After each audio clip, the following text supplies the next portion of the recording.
Okay.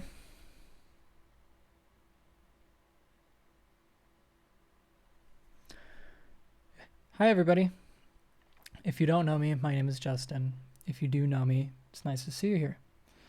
Um, I'm making this video because as of today, when this video is released on September 5th, it has been 1 year for me of sobriety and 1 year of dealing and navigating a life with panic disorder and agoraphobia without any escapes, without any medication, without anything like that. And sorry, but I'm gonna take my glasses off just because of the reflection in the screen. I at least wanted it to make it a little bit bright, but I'm making this with my webcam instead of a nicer camera, and just using my basic layout, just because I wanted to kind of make this as raw as possible. So I made this post on my Facebook a little while ago. I want to say about a week or two ago, talking about this very video. And I was asking a few of you pretty much who would watch it and stuff like that, because I had an idea of just kind of talking about my life and everything that's been going on in it, and kind of who I am as a person and where this past year has really taken me in terms of who I'm becoming and kind of things like that, and what I've dealt with in the past. This video is honestly kind of more for me than anything, just because I feel like there are some things that a lot of people didn't know about me in my past and didn't know about the last few years, and things that I honestly didn't even know about myself. So it would have been practically impossible for anybody to know those things. This video has basically been a year in progress. I never thought about this until just about a month ago, but this has been quite a long time in the making. This video is only possible because of all the work that I have put in over the last year, and all of the exposure therapy and all of the actual therapy that I've gone to, and my support pillars around me, and the wonderful people in my life currently are basically the entire reason that this is even possible in the first place. So, where do we start? We'll start with kind of the past 3 years. Almost kind of 4 years at this point. Because it all kind of started around the end of 2021 to the beginning/middle of 2022. And I will also start by saying that the first half of this video is going to be kind of dark. It's going to suck to hear. It's not going to be sunshines and rainbows. I promise you that. But it's required. It's required to know who I am. It's required to know, if anybody is watching this and we're not friends, it's required to know kind of what you're heading into. And it's a prerequisite to who I am. This was my life. I lived this. These were all things that actually happened to me, and things that I went through, and kind of my story. So we pretty much have to go almost back 7 years ago to 2018, because this is right around where things kind of started for me. Growing up, I wasn't very good with being in tune with my emotions. I didn't really know how to handle them too well. I wouldn't say that I didn't really lash out. I didn't make it really anybody else's problem, but it came off as me being sick, like physically sick, a lot of the time.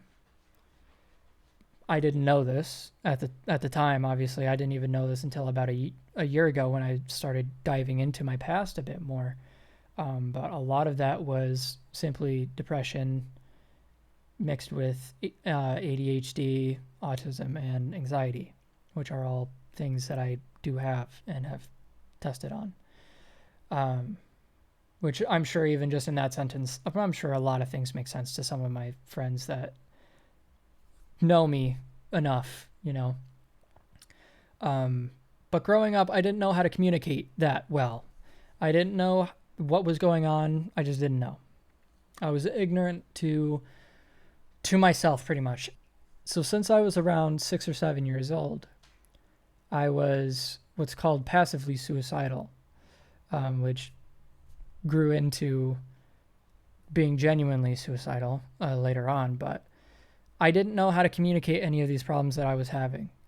And the only thing that I could possibly think of that could take any of the pain away or any of these things that I was dealing with away would be to just not exist at all. And it was like that for a long time, for a really long time. Right around until my teenage years. Now it doesn't get better from here. When I reached my teenage years, it didn't just go away. Instead, I replaced it. When I was 14 years old, I tried weed for the first time with a group of friends. And I also want to start by saying that a lot of the stories that I'm going to tell, some of them involve people around me that I still talk to today. So to anybody who is watching this, that any one of these situations revolve around, do not take any blame. Do not take any pressure or anything from any of the stories that I tell. Every single decision that I've made so far was my own. And I could have said no to any of the numerous bad decisions that I made. I could have done anything to change my fate, or my future. But I didn't. So when I'm going through and telling these stories, I'm telling them from my perspective for how it was for me. So I traded in a lot of miscommunication within myself for basically not feeling it at all with weed. I smoked a lot of weed when I was 14, 15, 16. I think the second time I ever smoked weed was, I think, by myself with the group of people I was with. I think by myself I smoked probably $40, $50 worth of weed, and back then it was $10 a gram. So that was a lot. I mean, that's a lot for a 14-year-old that weighs like 70, 80 pounds. You know, your body circulation very, very fast when you're that little. And my brain didn't necessarily know what to do with it, but long story short, it took away a lot of that edge. It took away a ton of the things that I was dealing with at the time. And it's not that it genuinely took them away from me. It's just that I didn't have to deal with them. They just kind of disappeared. It was almost like I was numb to them. So they still existed. I just didn't care. They didn't hold anything really over me, but it was unhealthy in the sense that I traded how I was feeling for being high all the time. And it was like that for a little over a year, until October 27th, 2018, when there was a Halloween party that my family hosted. And this is pretty much where the story really turns really, really bad for me. Because this was the biggest event basically so far, other than about a year ago. So what happened was I had invited some of my friends to come over to this Halloween party, and I invited my girlfriend at the time to this Halloween party that we were hosting. And my two friends, they were kind of getting into drinking a little bit, or had already been. They knew more about it than I did. I think I had maybe had one drink before, and it was controlled. It was very slow, and it was one single, I think it was a beer before then. And I never really had any interest in it because it tasted bad. It does. How ironic. But they wanted to drink, so they shot up the question. And I was like, well, my girlfriend's going to be here in a little bit. Why don't we ask her what she thinks? And I didn't want to go because I didn't trust it. I knew that alcohol was a much bigger monster than weed and something that I was unfamiliar with. And I knew that it could basically, I just knew that you could die from it. That was about as much that as I knew at that point in time. Which sounds crazy because I was 14 or I was 15 at that time. And what 15-year-old doesn't really know kind of about some of those deeper things? But I don't know. I guess I just didn't get it. I didn't get it at the time. I didn't fully understand. So anyway, my girlfriend gets there, and she did want to go. She wanted to go. She said it was fine. She was like, yeah, sure, let's do it. So we go over to my friend's house, and long story short, I can't really remember how it ended up that way, but me and her ended up with one single red Solo cup that was just about full to the brim with hard liquor. I think it was, I don't know exactly the alcohol percentage, but I know that it was brandy. And if you know brandy, it's typically a higher alcohol percentage. So to my knowledge, it was around 120 proof or 60% alcohol. So it was a lot. It was a lot for a lot of people.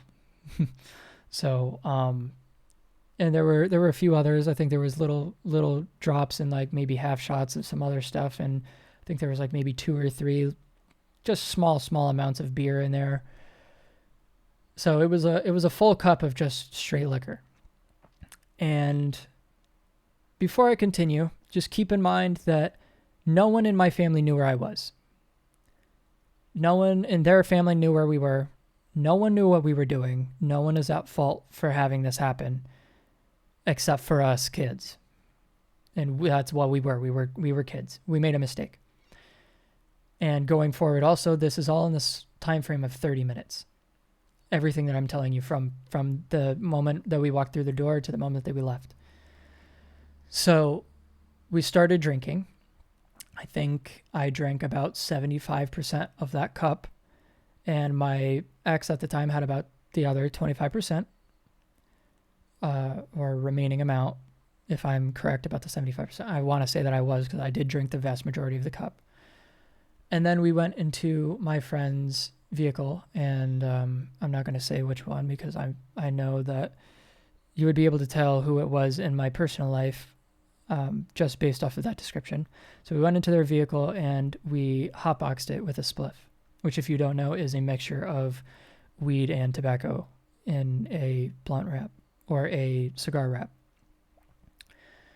And so we did all that. So I drank 75% of a red Solo cup full of hard liquor and hotboxed a vehicle where it's circulating constantly and smoked weed and tobacco, all in the span of 30 minutes as a 15-year-old that weighed probably in between 80 and 90 pounds.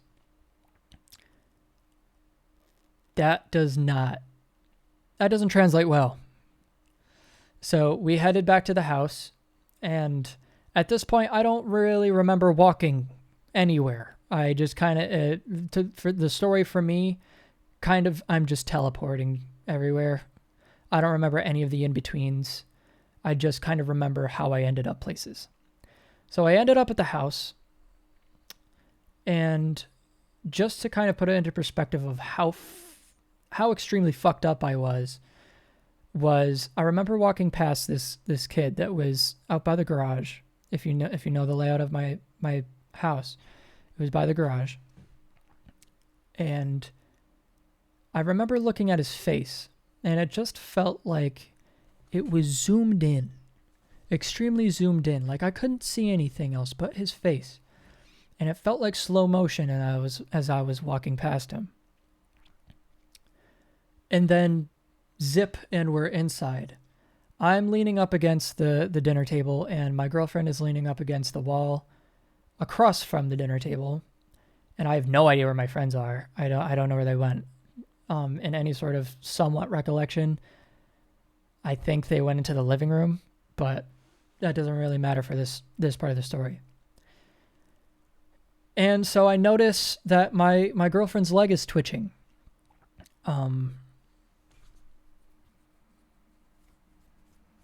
Sorry, the story's still a little bit tough to talk about. I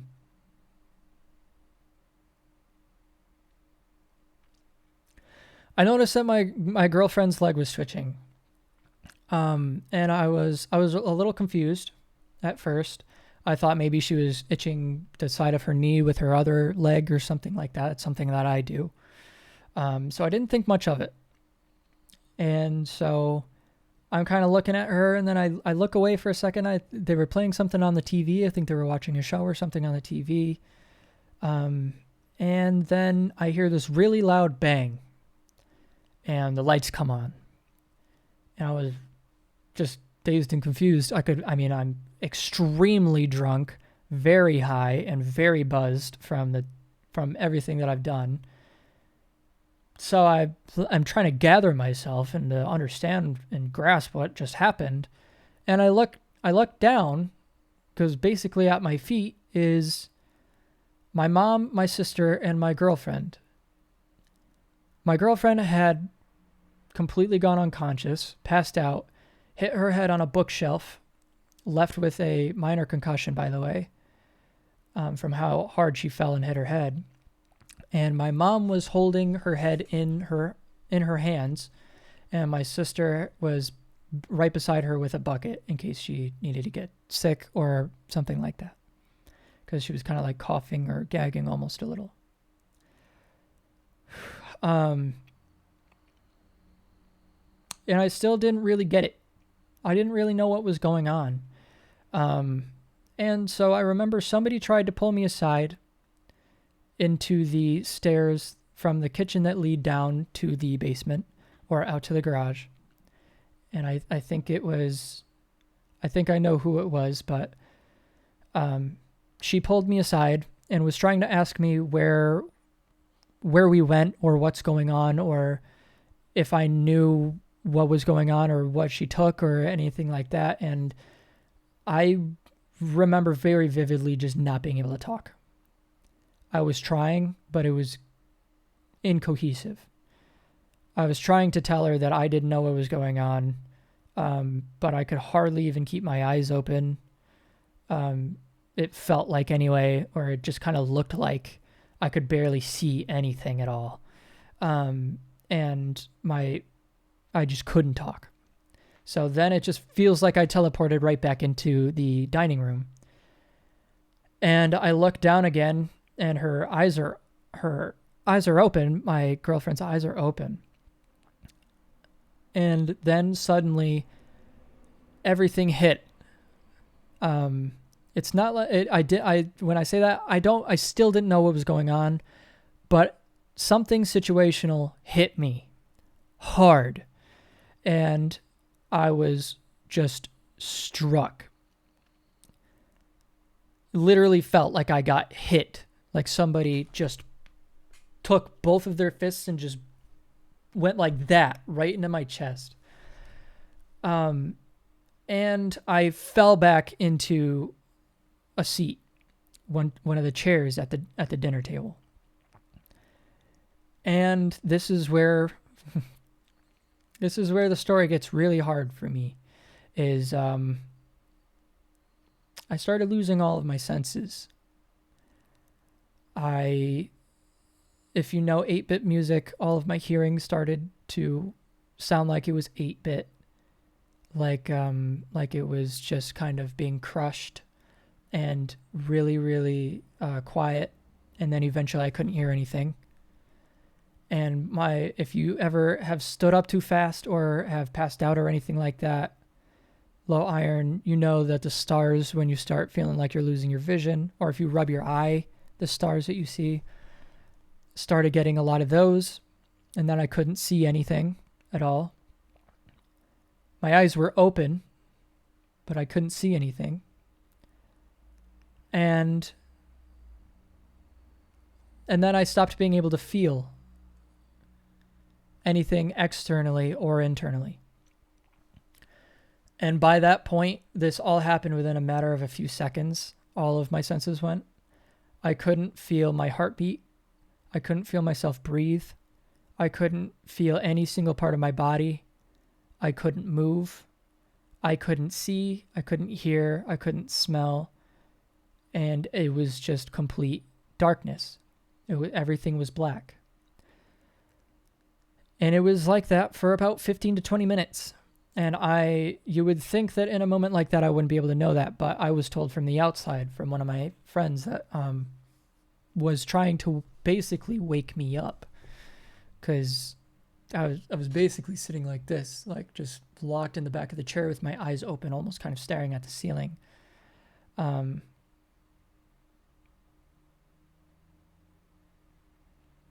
it was like that for 15, 20 minutes.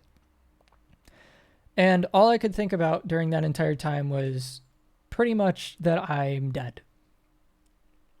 That was it. That I was terrified. I was alone. I didn't know what was going on. And I was just dead. And that did a lot to me.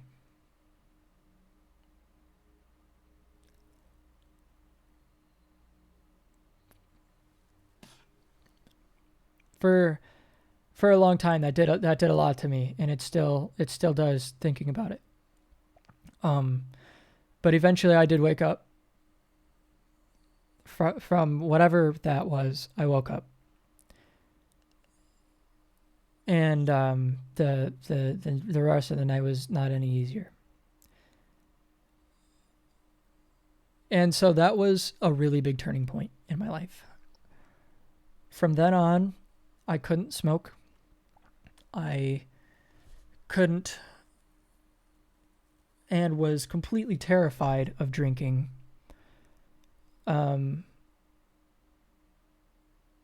Me and that girlfriend broke up. And following the next few months, I would have severe panic attacks. First time in my life that I've ever experienced any of them was the first time in November. I had a severe panic attack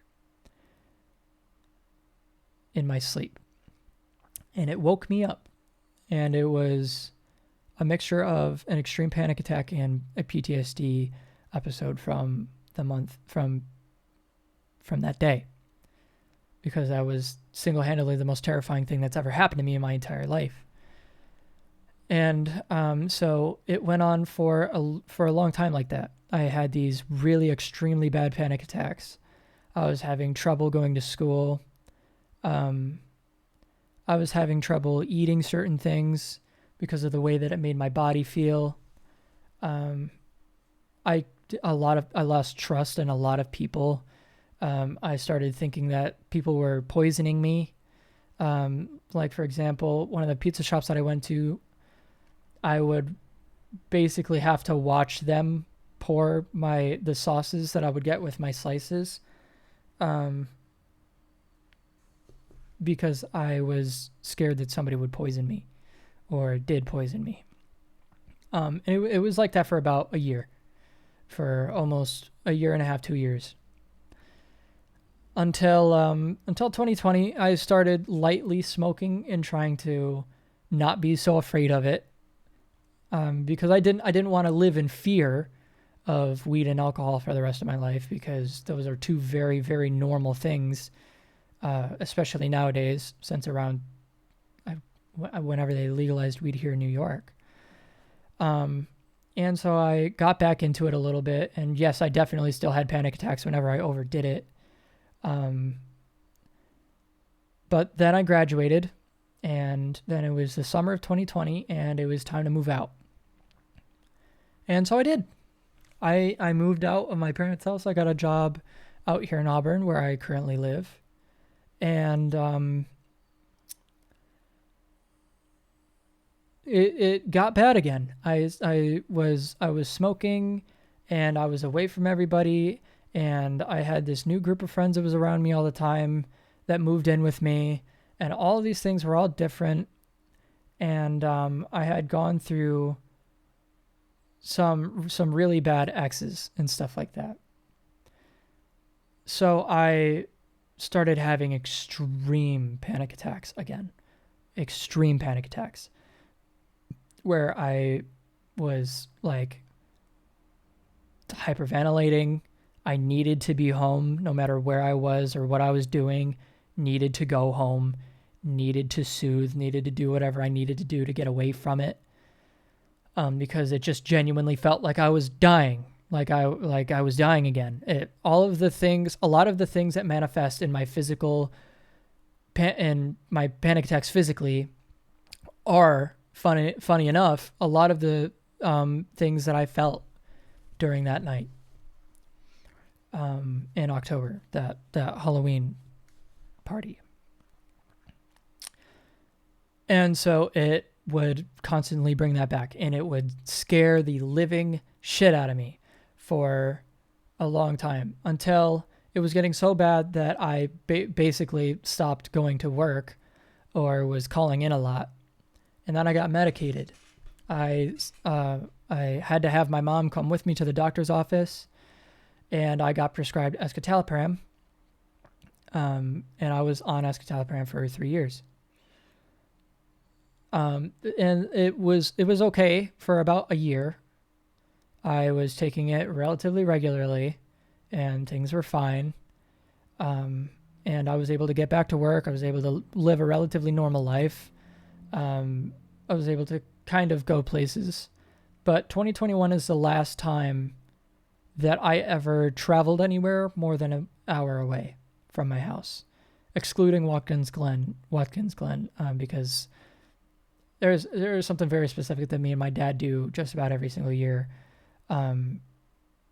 for opening day on the racetrack. So it had already been a thing going on for a long time, so I was more used to it. But that was the last time I went anywhere over an hour away. Still, to this day. So this is where agoraphobic tendencies started, was right around 2020, 2021, or right around 2018 when I started having major panic attacks. And so for about a year, I was okay. I was going back and forth to Moravia, or if I wanted to go to Ithaca or Cortland or whatever, I could do those things, right? And then the end of 2021 rolls around, and I had a really bad relationship, and it made me super depressed. And I was super down about myself and a lot of things that were going on at the time, because I was still very bad at communicating my feelings or even understanding them in the first place. And I had genuinely just no idea how to do anything or navigate the life that I had. And so I started getting a bit more spotty with my anxiety medication. And was sometimes missing doses, sometimes going a few days without a dose, and sometimes even running out and not going and getting more for like a week or 2 weeks. And I would experience withdrawal from the medication regularly. I would have brain zaps. I would be more anxious, all sorts of things. And then right around, I want to say March or April rolls around, and I have this new girlfriend. This is where it really gets fun, because she was a total piece of shit. She verbally, emotionally, and physically abused me. And it was tough. I'm not going to sit here and say that it was enjoyable at all. Obviously, anybody that goes through any sort of abuse or anything like that can definitely level with me on that. She was pretty fucking weak, I'll say that much. But anyway, regardless, that's kind of where I was reintroduced to alcohol, was with this relationship. She and her friend came over one night, and they had a small bottle of vodka, and they asked if they could leave it in my freezer. So I said, yeah, I don't drink, so it's not like it's going to go anywhere. And then the relationship ended. And for about a month, it stayed in my freezer. I just kind of said, fuck it. And I took the bottle out and I took a little sip out of the cap. I think I got a little bit on my tongue, and I was like, okay, that's enough of an experience, and I kind of freaked out a little bit.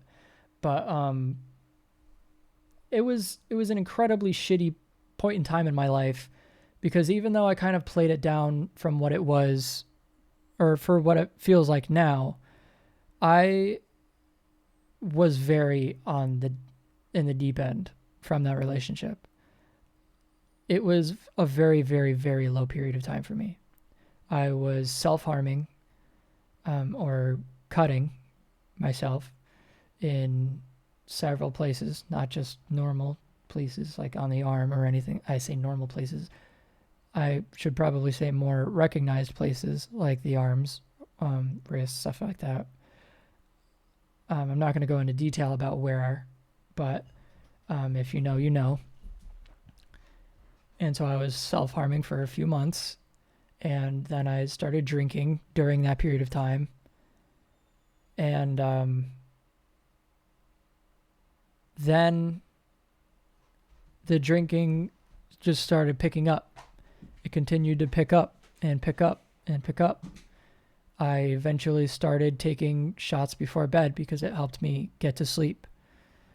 And then I started trying other drinks, and that led to starting to like beer.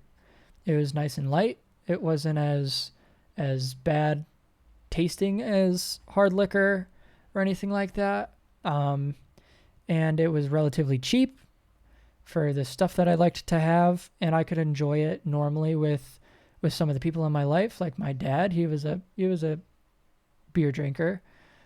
So I was able to drink with him. A few of my friends were beer drinkers, so I was able to drink with them.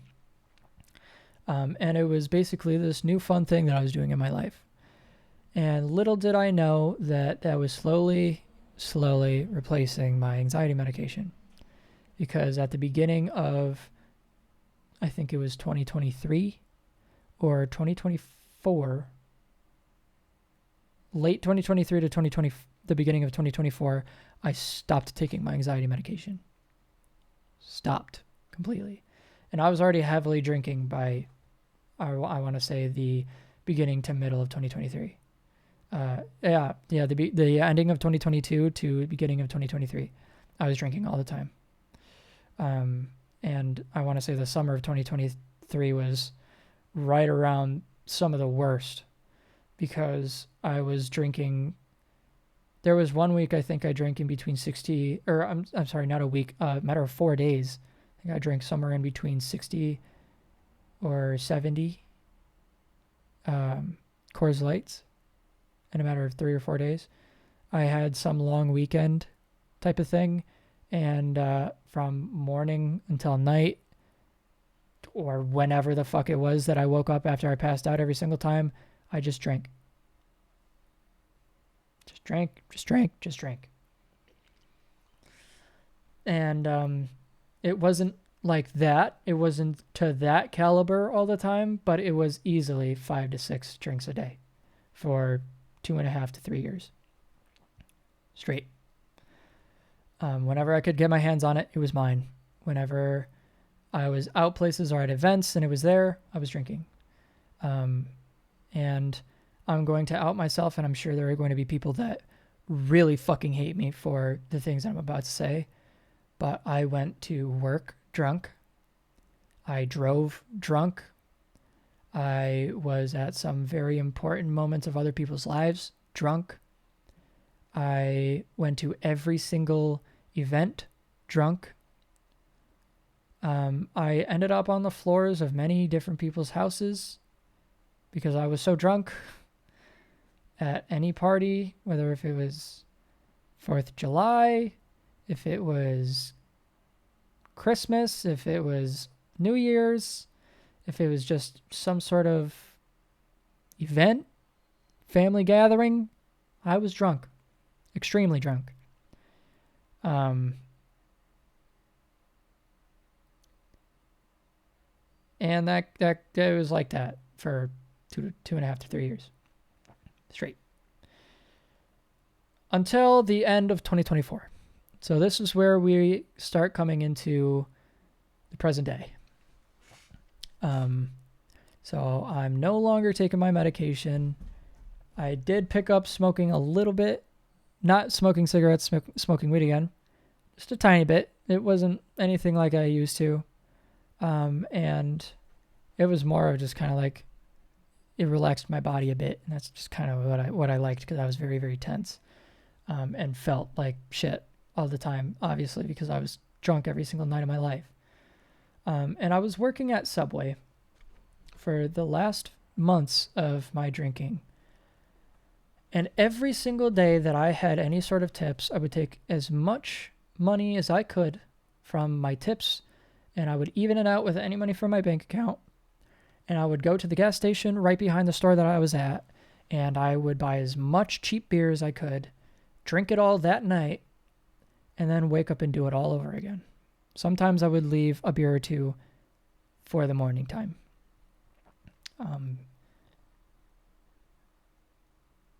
And I eventually just started getting extremely sick. Every time. Not like throwing up type sick, but my body would ache extremely bad. My head would hurt super, super bad. My sleep was horrible. I would start feeling nauseous a lot.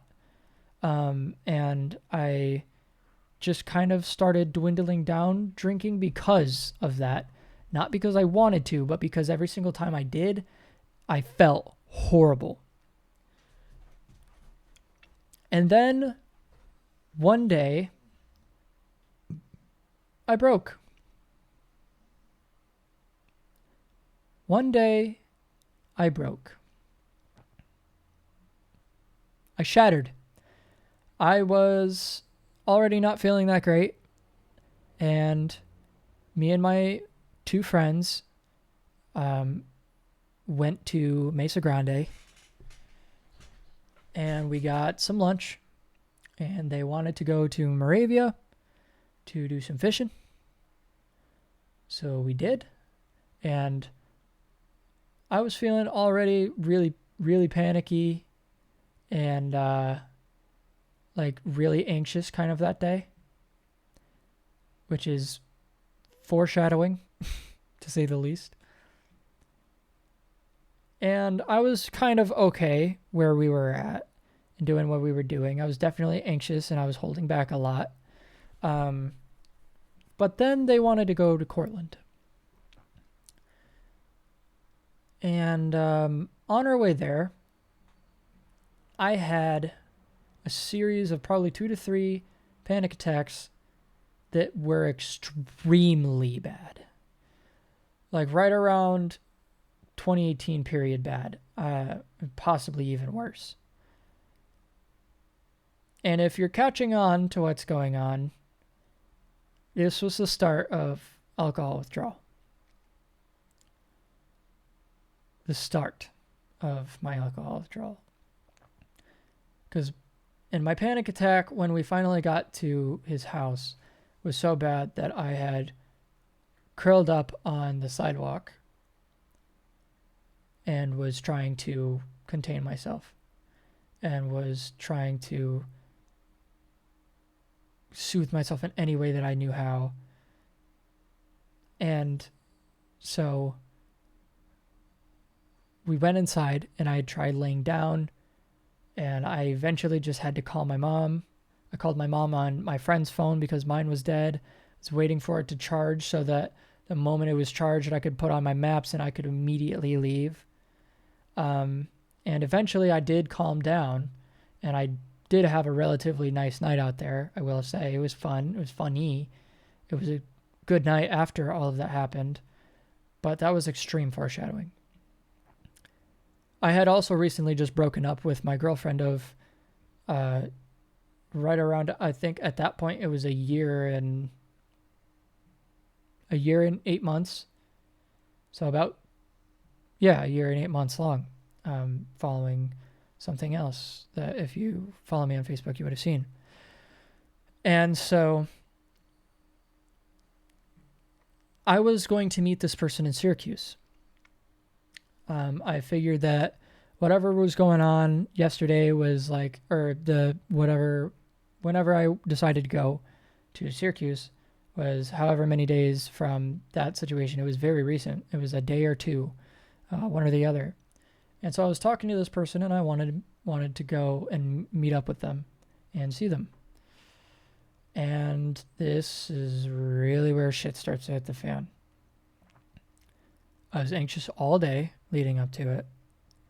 And I tried to go out in the way that I normally went out to Syracuse, and I could not do it. I had 2 panic attacks while I was there.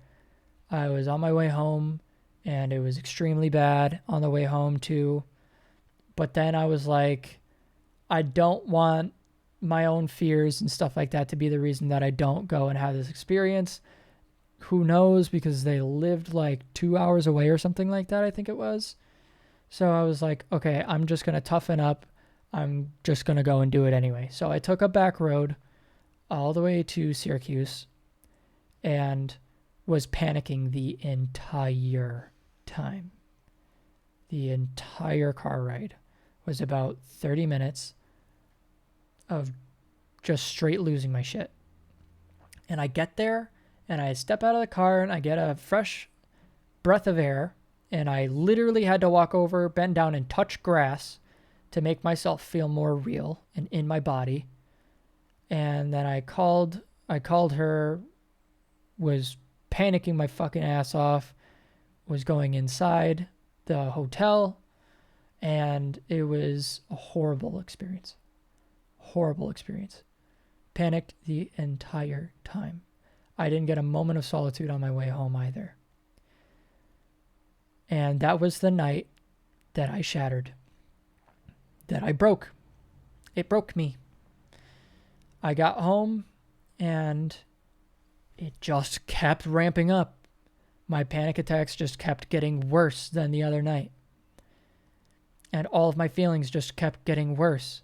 And so my ex now, who was my ex at the same time, my girlfriend at that period of time, was still living with me and came into my room because I was bawling my eyes out. I was freaking the fuck out. And I was on the phone with my mom and all this stuff trying to figure it all out. I was having these intrusive thoughts about suicide and possibly hurting other people and whatever was going on. And if you know intrusive thoughts, you know that a lot of them are extremely disturbing. Now, would I ever do any of those things?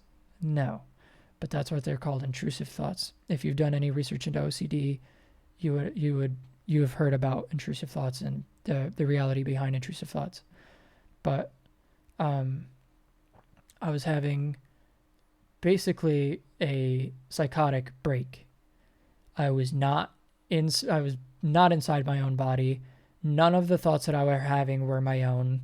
I could not control any of the thoughts that I was having. I could hardly even control how I felt or my physical being. I was pacing around. I could hardly even stand because I was hyperventilating. And eventually it came to a point where the adrenaline stopped pumping in my body and it just ran out. And it just had an enormous adrenaline dump, and I was forced to lay down. And this marks the start of a 2-week period of very bad alcohol withdrawal. Of not being able to get out of my bed, not being able to eat, not being able to drink for about 3 days. I didn't get up to shower. I didn't get up to brush my teeth. I didn't get up. I didn't move in my bed or else I would have a panic attack. I would hardly even text people on my phone because the thought of having to respond to somebody would give me a panic attack. It was too much. Everything was too much. And I contemplated taking my life several times during this period of time. Multiple times a day. Most terrifying moments of my life were during this period of time. I called the suicide hotline several times, and I do owe my life to the 988 hotline at this point. They have 100% kept me alive. My mom, my dad, my sister, all just kept me alive at that point in time. My dog too. They all just kept me alive. And so eventually, the extremely shitty effects of the alcohol withdrawal started to diminish a bit. And I could start standing and walking around my room. I could start drinking a little bit of water. My ex would get me like yogurt or applesauce because I knew that I had not eaten for several days and knew that if I had anything solid, it would come right back up. So I was starting my recovery. And the day that I broke was September 5th. Today, last year. And so that marked the start of this entire journey and technically finally ends the bad part of this story. The bad part of my life so far. So I'm sorry to everybody that tore at you or was hard to listen to. I apologize, but that's all the truth. All of that did happen. Word for word, action for action. All of that was legit. All of that actually happened. That was legitimately my life for a while. And so I started therapy. And this is where everything starts to take a turn. And I'm very, very incredibly grateful for my therapist. I don't know if she's ever going to see this. But the information and the thoughts and ideations that we created and that she worked with me on saved my life. And I know that that's her job, obviously, but you don't ever look at a police officer and say, you know, you chose that job, so I'm not going to thank you as much as a person. I thank her a lot for her service, for what she's done for me. And I know it's nothing personal. It is her job. But this entire period of time that I've been in therapy, and I've been in therapy since, has basically been what has opened my eyes and given me so many opportunities to so many different things. So I started therapy. And we created a plan. I had to take these little tests to see where I was at. And I think if I remember correctly, I think they score out of 40 or something along those lines. And my anxiety and depression, my anxiety was at a 38. And I'm pretty sure my depression was at, I think she said an 11 or something like that. Somewhere in the realm of there. I only heard the numbers 6 months ago. So it's been a little while since I've heard those numbers. I'm actually about to hear them coming up on the 9th because that's my next appointment. And I had almost completely maxed out the anxiety score. So it was extremely, extremely bad. And going there, I couldn't be there on my own. I had my mom on the phone and I had my ex with me in the building and in the appointment. Because I could not handle it on my own. I was panicking even with both of them there and being in front of a therapist. So it was very, very hard on me, but kind of the moral of the story is perseverance, and you'll understand later on as I go into some of the things that I did. And so when I started therapy, I started doing and learning more and more and more. And I would go home and I would learn more and more and more. And I would watch videos and I would go on subreddits and I would look up all of these things regarding panic attacks, panic disorder, agoraphobia, alcohol recovery, AA. I considered going to AA. All of these resources and these things online, and all these people who have had these experiences. And I think one of the biggest things that made one of the largest differences in my progression and in my life is looking at success stories, because it gave me hope and it made me believe that even though I've been dealing with all of these panic attacks and shit like this for the last 7 years, that I could break free from it. And so it gave me hope. I watched people's videos. I resonated a lot with a lot of people's experiences. And I remember so many nights where I would be sitting in bed with my ex at the time, and I would be watching videos, and she would be fed up with everything that I was doing. I'm not going to get into that whole experience, because trust me, that had a role in how long it took me to progress. And how shitty things were for a long time, even over the last year.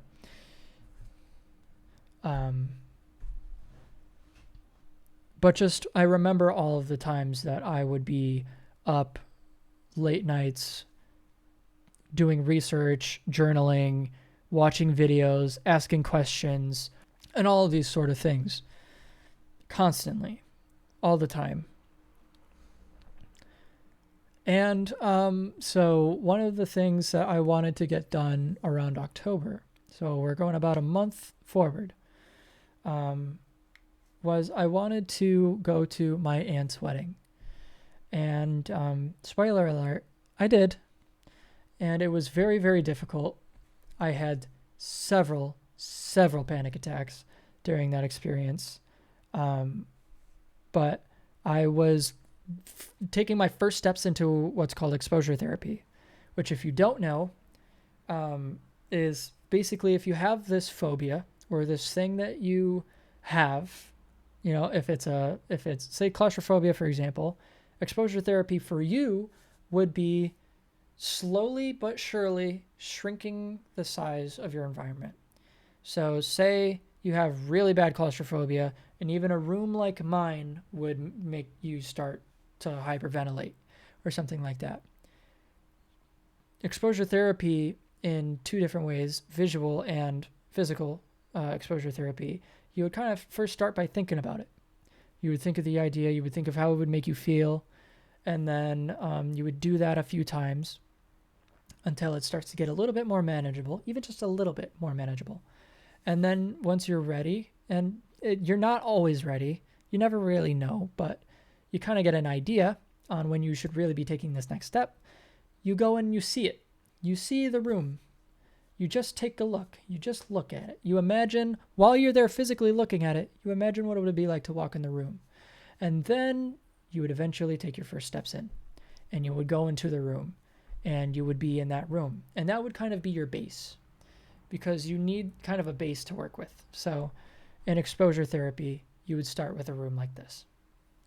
And then gradually, you would go into smaller rooms, or maybe more towards the corner, where walls are closer to you, you know, to make it feel more like closed in. And you would just keep doing that and doing that and doing that and doing that and doing that and doing that with smaller and smaller and smaller and smaller spaces until eventually you would be able to get into an elevator or walk up a flight of enclosed stairs or any one of those things, or being for example, an office cubicle. Maybe that would make some people feel more claustrophobic than usual. Or even myself, I get sometimes very, very uncomfortable and almost kind of claustrophobic feeling when I have like too puffy of a coat on, or my clothes are really tight, you know, something kind of along those lines. And so that's what exposure therapy is. And so I started doing that to get myself prepared to go to this wedding. I would start driving. I had already kind of somewhat knew about exposure therapy before I really started paying attention to it. Kind of knew what I needed to do. But once I did more research into it, I started really learning and started breaking things down and making plans. I started driving to shorter and shorter, longer and longer distances from my house. And eventually I made it to Moravia. I think, or no, I think I actually, during that period of time, I only made it halfway. But then the time came and I had to drive all the way out there. So we drove all the way out to Moravia. The wedding was in Ithaca. So this was a really, really big drive for me, considering the fact that I was homebound for a month already. And took it from there. So I got there and the whole experience was very anxiety inducing. Once I got there, I had a panic attack, of course. Tried to calm down for a little bit, hang out, do things kind of along those lines. And then it came time to go to the wedding. And so I don't remember exactly how it went. I can't remember if it was kind of a 3-day thing or what, but long story short, it was time to go to the wedding. And this would have been where I got into a car with my dad and was completely out of my control. And if I got into this car and I chose to go, I was there until he left, which is a really big deal for agoraphobics, by the way. Really big deal of being out of control, not being able to escape or have access to any of my safety behaviors or anything if I have a panic attack and all sorts of stuff like that. So it was extremely difficult for me. And I had several panic attacks, not only just on the ride there, but during the entire 6 to 7 hours that I was there, and a little bit on the ride back and the night that I stayed there at my parents' house, and on the ride back. So it was very, very difficult. I enjoyed it, though, and that gave me a lot of hope because I knew that I did not want to miss it. I knew that I would enjoy it if I were to look retrospectively, and I do still. I still enjoy that I went and experienced that day. And so then the next step from there was Christmas at my parents' house. And so now we're moving to November and December period of time, 2024. And so then I was doing more and more exposures to try and get out to Moravia again, so that I could really, really, really be there and enjoy Christmas. That's what I wanted to do. I wanted to be there and enjoy it and enjoy my any presents or anything like that and enjoy my time there. So I made it out to Moravia about 3 times this time before Christmas. And then I made it out to Christmas, and it was tough. There was alcohol involved. I obviously didn't partake, but that's kind of really what made a lot of things really rough during that period of time, was the alcohol being involved. I tried my hardest and everything that I could to be out there and everything like that. And it was difficult, but I did it, and I had a really, really good Christmas, and I was out there for a long time. I was out there from the morning until right around 7 p.m. I want to say. So I was out there for a while. And I had a good Christmas. So progressively from the start of September 5th all the way to December 25th, I had progressively kind of worked my way a little bit farther away from where I was. And then January rolls around. And now I have no plans. Nothing is coming up. I have no places to be. I have nothing really to do. I don't have a job, so it's not like I can really kind of continue to make all these drives out to places, because in September I lost my job. I was having panic attacks every single time I tried to go to work, so I eventually got fired from the position at Subway. And so I had no other events or anything like that to go to. So it became the idea between me and my therapist to slow down, to take my time, to really start developing my existence here in Auburn instead of trying to go farther or trying to continue going out. Because what would be the point of going out to this place and being comfortable out there if I could not even be comfortable walking to the corner of my block? or going to the grocery store in my own city, because I couldn't. You know, it was panic attacks every single time. And so we did just that. I stopped practicing going to Moravia. I continued taking my girlfriend to her job, which was my driving practice, and I would practice going everywhere kind of around my home city right now. And around February or March, so we're going a few months ahead, is where I started to walk. I started to practice going on walks. And it took a while for me to get good at this. It took me a long while to get good at going on walks, which I'm very good at it now. I just went on a 3-mile walk yesterday, I think. I went on a 5-mile bike ride 2 nights ago. And so I would try my first time successfully going outside of my house and staying here in Auburn was to wash the windows outside my house, which sounds really, really weird, but I noticed that they were super dirty and I was alone at home and I had no idea what to do. So I went outside and started cleaning my windows, and it was tough. I didn't expect it to be as hard as it was, but it was hard. It was extremely difficult. And that's when I realized, I was like, yeah, this is serious. I'm very much so agoraphobic, and am very, very definitely dealing with extremely difficult panic disorder and generalized anxiety disorder, which I was formally diagnosed with both in 2021, by the way. And so that was my first time successfully going outside. And so I kept kind of doing things like that. I would check the mail. I would walk down to the corner, the closest corner to my house. And then I started making it a plan to walk around the park that's like right around the corner from my house. So I made that my plan. For the next month or two, I would continue trying to walk around the park around the corner from my house.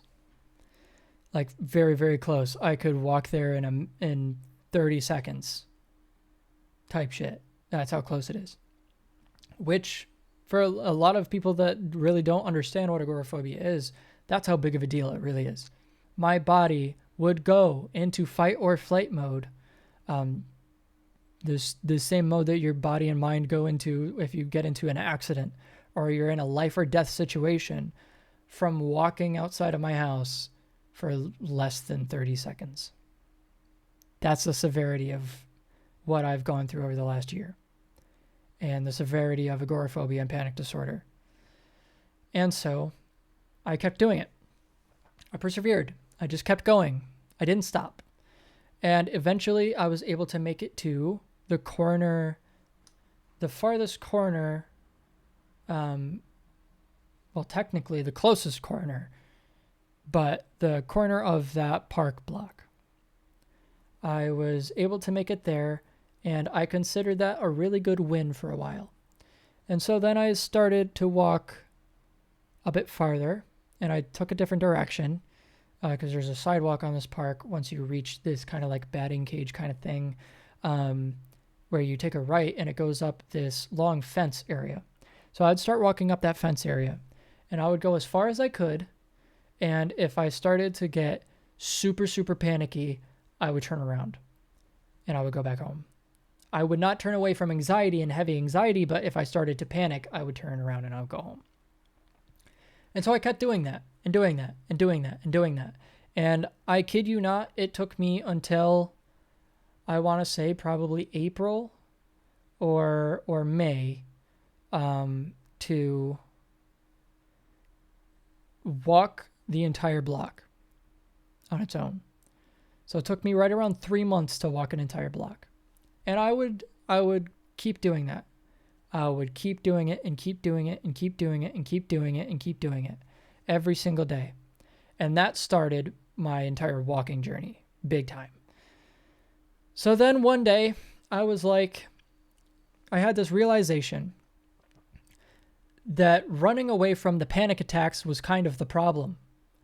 that indulging in safety behaviors, and this is when I started listening to The Anxious Truth on Spotify, which is a podcast about anxiety, panic attacks, and agoraphobia, where I started learning about really what it all means, what it all is to me, diving into it deeper in that sense.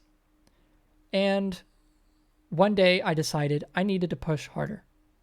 I needed to have a panic attack because when I was going out, sure, I was anxious and I didn't feel totally fine, but I was making it through now every single time without a panic attack or much anxiety. It was probably a 3 or 4 on my anxiety scale. And so I decided to continue onto the second block past the park.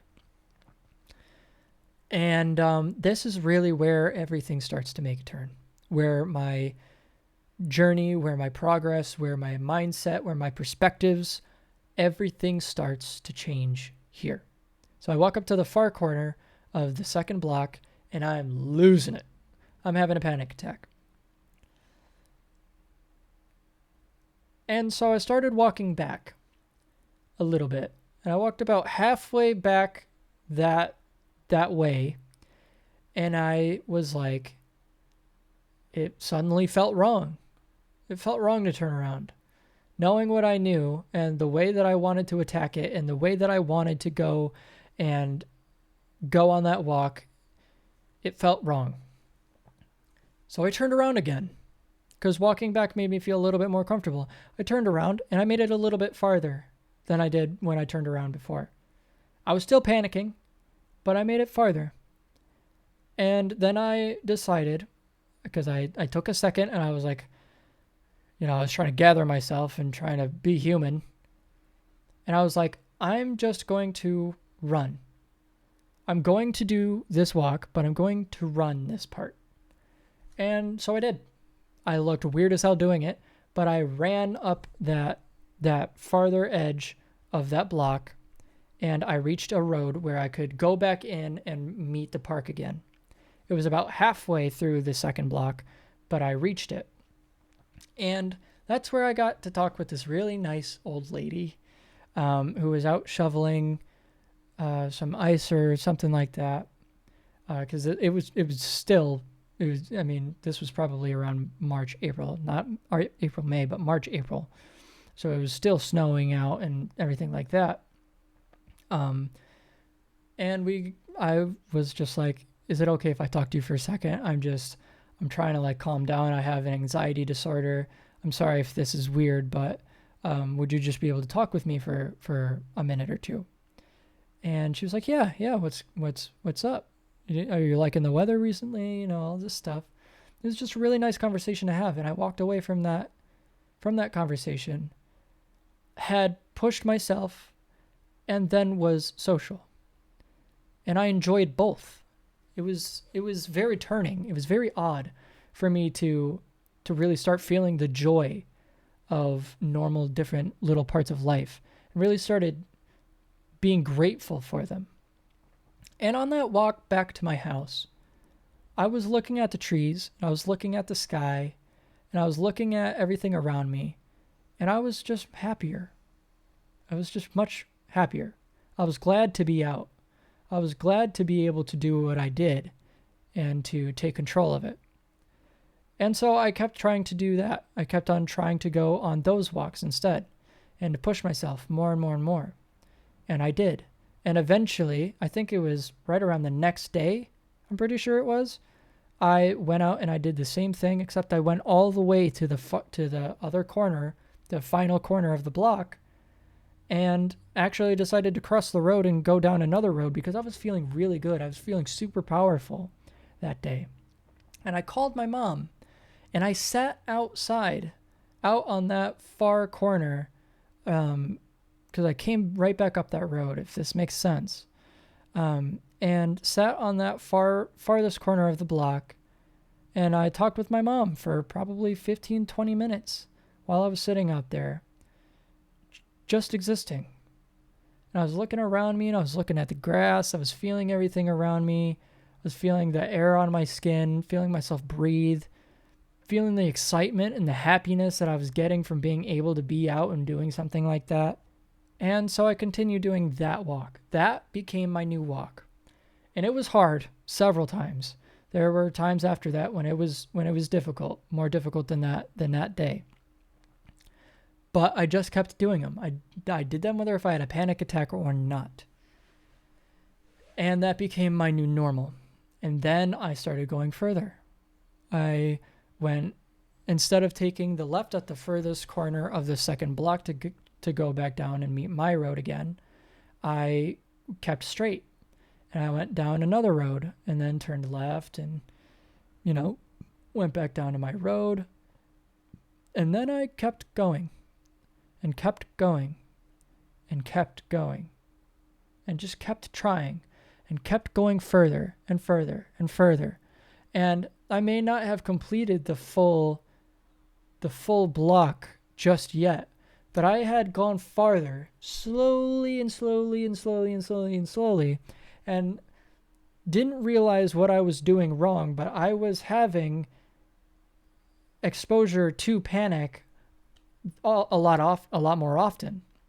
So I was out and I was doing these things, and I just figured that what I was exposing myself to was the world that I was afraid of, but I wasn't afraid of the world. I was afraid of the panic attacks. And it took me a little bit while longer to realize that. It took me until about, I want to say, actually, the end of April to May took me to realize that I was attacking the wrong thing, and that I needed to rework what I was thinking. And that really only started to take effect around the middle of June. My girlfriend had just broken up with me. It was a 2.5 year long relationship, and I had just found out that she cheated on me for the last 4 months of our relationship, which is really, really shitty considering the fact that I was getting better and better and better. Things were really, really starting to look up for me and things like that, and for us, and I was doing better, but sometimes those trees fall. And it turned out that I was going to be alone in 2 weeks, alone in the house completely. And July 1st rolled around and she was gone. She moved out. So 2.5 years that I was with somebody constantly all the time. She lived with me for right around 2 years, almost the entire time that we were together. And I was doing all these walks and doing all these things and looking forward to getting back home and seeing her, and basically having kind of an anchor with me for stability almost. Not using her like that, but it was just, I found calm within having that relationship. It was gone. And so for the first time, I had to rely on myself for everything. And this is completely where the story turns for the better. Because I started taking everything into my own hands. I was like, I need to make the difference. There is no one here at home that will comfort me when I have a panic attack. And this is when I really started taking safety behaviors much more seriously. And this is when I started taking safety behaviors much more seriously, in the sense that I need to move away from them. So I made it a deal with myself that the next time that I had a panic attack, not only was I going to be in search of it, but I was not going to run. I was not going to call anybody, and I was not going to immediately go home. Those were the 3 things that I did whenever I had an extreme panic attack. The last 2 things. I never sought them out. Really, went somewhere or did something to exclusively have a panic attack. It was my idea this time. And I had one of the most transformative walks of this entire experience. I went down a direction I had never gone before, all the way down the road, and to where my ex lives now. Sat out there for about 10 minutes, and then decided that I wanted to walk back, but try and walk back on the other side of the block So I would have had to walk all the way down the block horizontally. Because if this is like, when you leave my house and you take a right, there's a road that goes all the way down to her house. So I was on this side. I was coming back up, and I wanted to go this way to the other side of the block and walk back up to my house from there. And I knew that that was going to be it because I started really getting anxious about that thought. And so I found this middle ground because there was this road on that road, actually, that splits, and it goes through the middle of that block. So I started walking up that block and had a panic attack. I got what I wanted, except this time I just let it happen. I didn't try to control my breathing because I recognized from all the walks and everything that my body would take care of it for me. So I tried to do what I could. If I felt like I really needed air, I took one big breath, and I did some breathing technique, but not like, constantly like really, really trying to force myself to feel better. I didn't run. I didn't call anybody. I didn't immediately go home. And actually, when I was on my way back, instead of turning right and then left to go back to my house, I turned left and walked all the way around my normal walk route backwards for the first time. And after having an extreme panic attack, and was then left with what's basically called like panic hangover or anxiety hangover after having a panic attack, because it makes you feel horrible after you have one for a little while. For some people, doesn't happen to everybody, but it does happen to me. And I got home that night and I realized something about panic attacks, and it was just simply that they are not there to scare me. Panic attacks are not trying to hurt me. Panic attacks are not there to make me afraid of them. They're there to protect me. It's trying to tell me that I need to go and do this safety behavior because what I'm doing or how I feel is triggering and dangerous. Because all of the times in the past when I had a panic attack or I had one of these experiences, what did I do? I sought comfort. I sought safety in people, in places, in drugs, alcohol, medicine. And so my body was completely trained to do whatever was deemed safe. So whenever I was having panic attacks, my body and brain treated them as dangerous. So when I had that panic attack, I recognized something. I was like, it was just kind of uncomfortable, extremely uncomfortable. And obviously my body is in fight or flight mode. So it's definitely a very, very intense and serious feeling, but it's just uncomfortable. And it was just that, a panic attack. And that's when it started to get little. That's when the name panic attack started to mean less and less to me.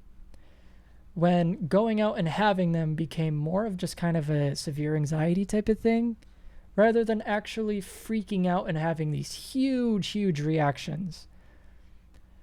And from there, I took farther walks. I went on farther bike rides, and I kept going in search of panic attacks. Just kept going and kept going and kept going. And that didn't stop. And I have now been on some of the longest walks that I've ever been on in my entire life, period. I've been on the longest bike rides that I have ever been on, period. I've been farthest in the cardinal direction from my home from a walk ever, no matter where I was, ever on the planet. I walked the farthest from my base of operations. I have done more than what I've been capable or have been able to do in the past 7 years since everything started. Because I took matters into my own hands and started going places. I was finally able to go into grocery stores on my own. I was able to be around social areas like plazas and malls on my own. I was able to handle anxiety and panic attacks and emotions on my own. I was able to start separating anxiety and panic attacks, because you can have anxiety without having panic attacks. And I was able to start separating all of my emotions from anxiety and panic attacks. Because whenever I would get really excited, sometimes I would have panic attacks, because your body, realistically, when you get excited, shows a lot of the same physical things as panic attacks. Increased heart rate, increased breath, or rate of breathing. You might feel a bit more lightheaded than usual, and intense euphoria kind of thing. But instead, with panic attacks, it's increased heart rate, increased breathing, and instead of euphoria, it's dread, or danger, or a sense of fear. And so I just kept separating them all. And now that I'm approaching, like, from this point in the story, around 9 months since everything started, on September 5th, not in between 9 and 11 months, I was starting to, my body and my brain were starting to finally produce the chemicals that I was missing naturally, from the alcohol that I was drinking constantly. And I was finally starting to see that the serotonin and the dopamine and the, I think it's called glutamate or something along those lines, were being produced naturally through foods that I ate, through actions that I did, through water that I drank, through my habits throughout the day, through everything that I did. Every single thing that I did throughout the day could be attributed to my actions now. And it was very difficult to get here. And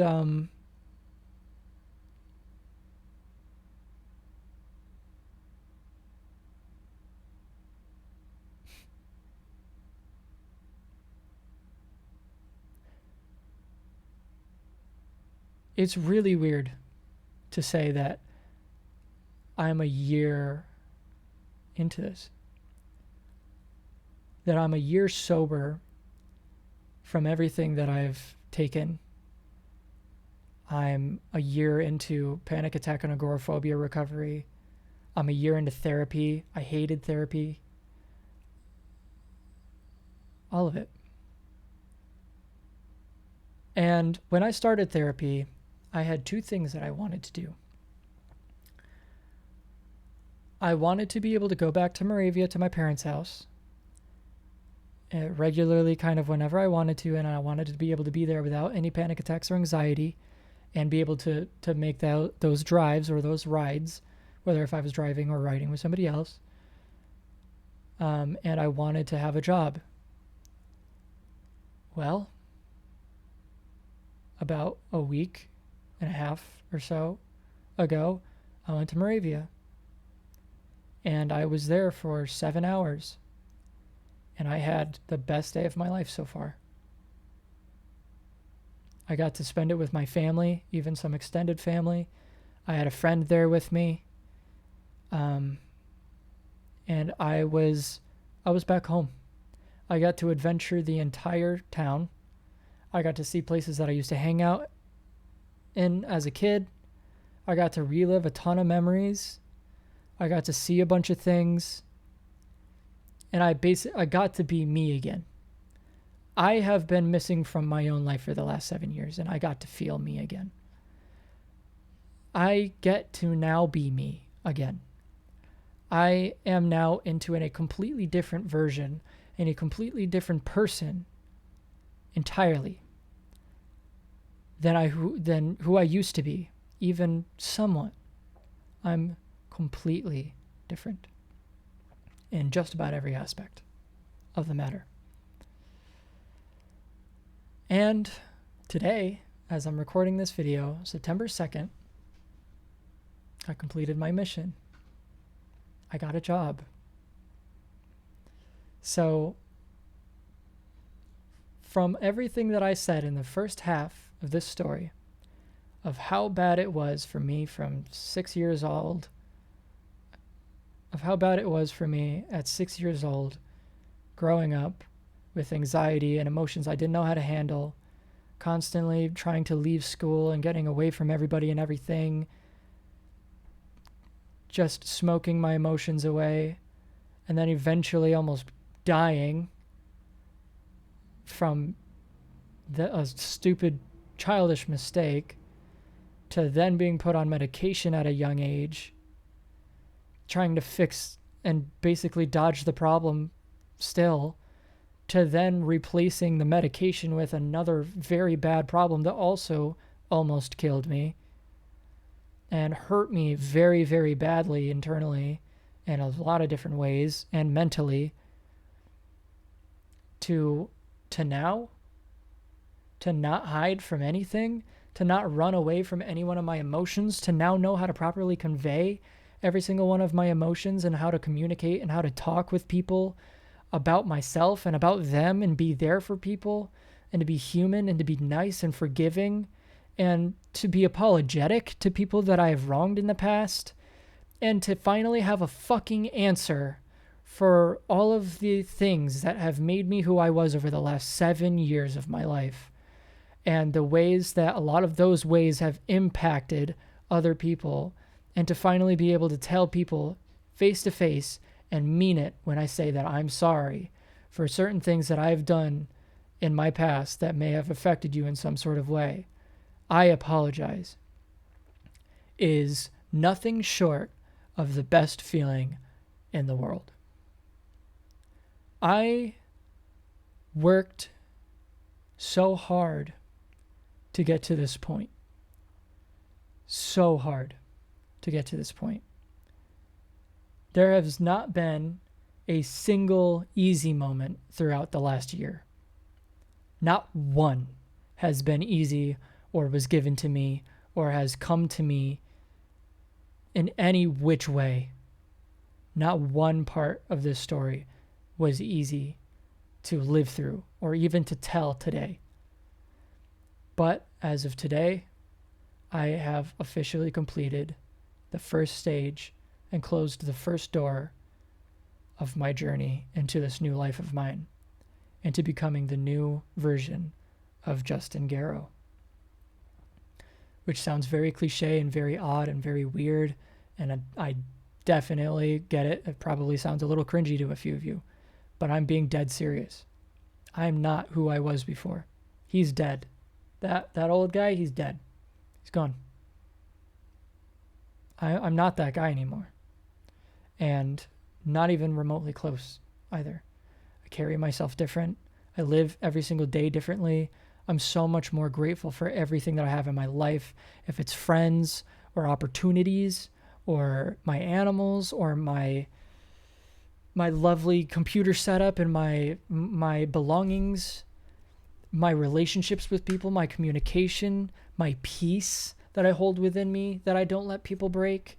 I don't trade things for other things. Like I don't trade my peace and my happiness for becoming some version of myself that somebody else wanted. I'm completely different. This has changed my life completely. From a road that either would have ended with me completely destroying everything in my life and possibly dying or even suicide, to now I can see into the future. I have a future. I've never been able to do that before. I've never once been able to look and say that I wonder what it's going to be like when I'm 27. Even next year. I know that I have another 6 months ahead of me. I know that I have another year ahead of me. I've never been able to think like that. Not once. Because I was always just so shocked that I even made it that far. I was struggling and keeping myself along and alive with everything that I've done so far. And I'm different. I'm different. But today marks the ending of an extremely important and monumental period of my life. Because I got a job.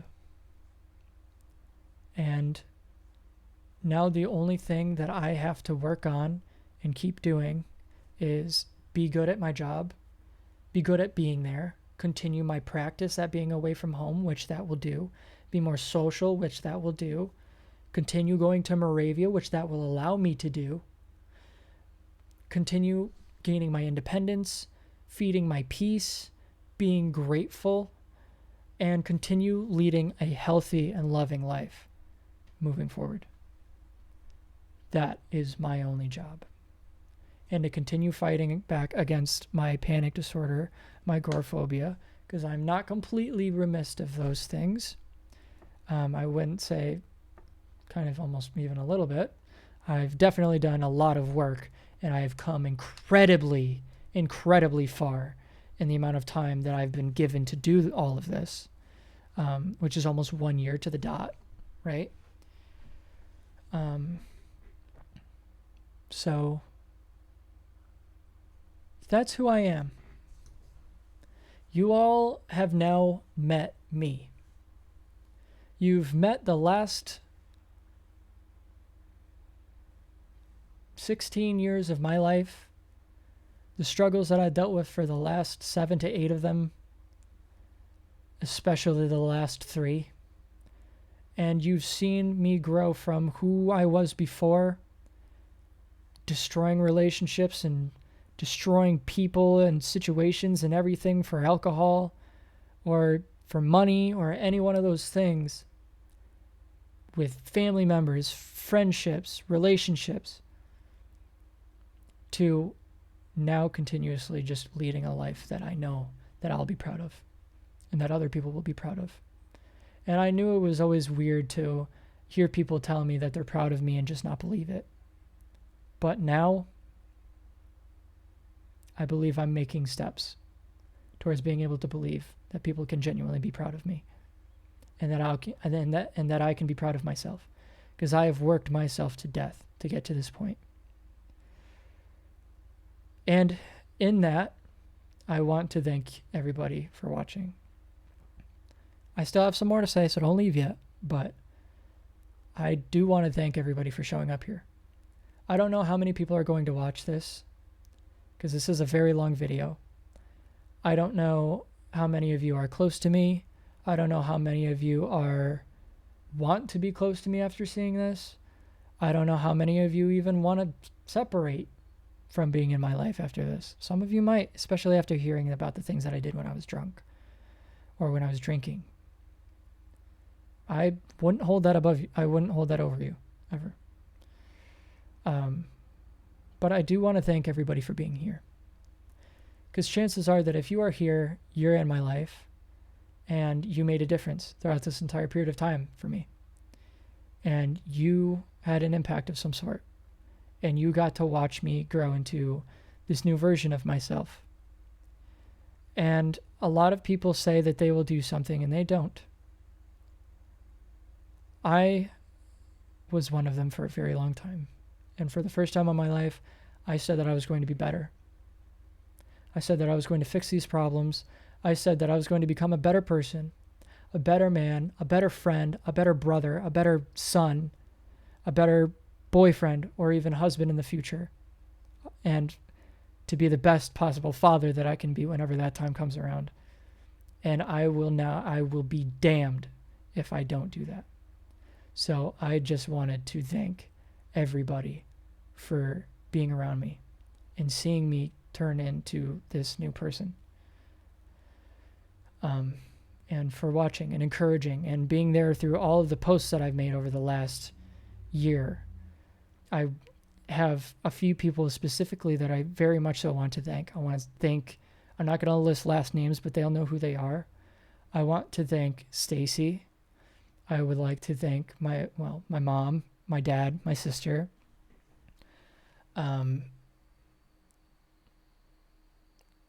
As much as I hate to say it, because I don't believe that she deserves a thank you from me, I would like to thank my ex for, at the very least, fucking being around for as long as you were, I guess. I would like to thank Jacob, Gordon, Cameron, and Deegan. And I'm positive that there's probably a name or two in here that I'm going to forget. But a lot of those names were here through everything. We're here from the start to finish. My family, my extended family, my Aunt Nikki, my Aunt Misty, my Aunt Tisha, all of my family, everybody around me, my both of my grandmothers, my grandfather, everybody around me. I am so fortunate and so grateful that whether if you've been here from the start or you just came around a month ago or even yesterday, or you're going to show up from this video, I am so thankful for your existence in my life. You have no idea. And as much as I hate to say that, because I'm sure you've experienced something in your life that you would say you were really thankful for,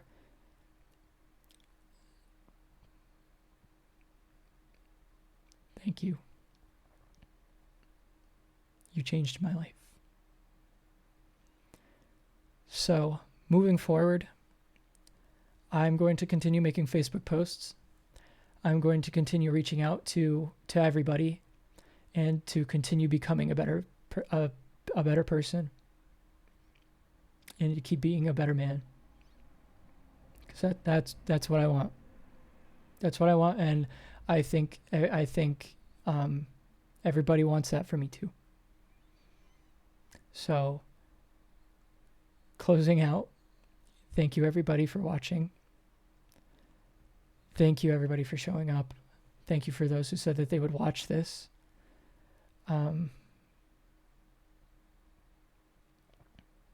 Thank you.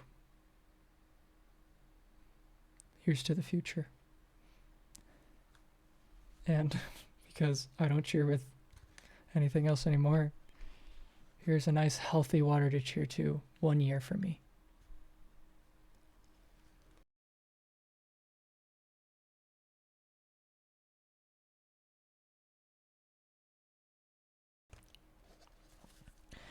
I'm sorry if that was weird, but